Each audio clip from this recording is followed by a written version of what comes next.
Teka muna mga kapatid, magnilay muna tayo. Alam mo ba na ang glass-wing butterfly or Greta Otto ay may malinaw na pakpak? Halos hindi mo siya makita kapag lumilipad. Hindi makulay pero napakaganda. Isang paalala na ang mga bagay na di nakikita ay maaari ding maging makapangyarihan. Sa Ebanghelyo, si Jesus ay nagbagong anyo, nagliwanag ang kanyang anyo, at nasilayan ng 3 alagad ang kanyang pagkadiyos. Sandali lang ito, ngunit sapat para makita nila ang katotohanang nakatago sa kanyang pagiging tao.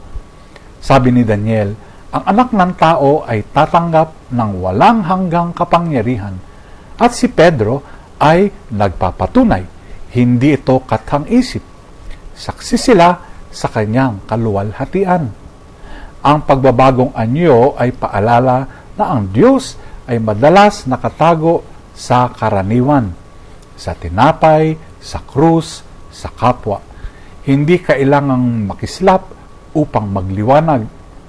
Tulad ng paru-parong may kristal na pakpak, hayaan mo ang iyong buhay ay maging daluyan ng liwanag ni Kristo.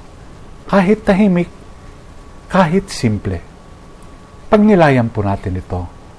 Amen.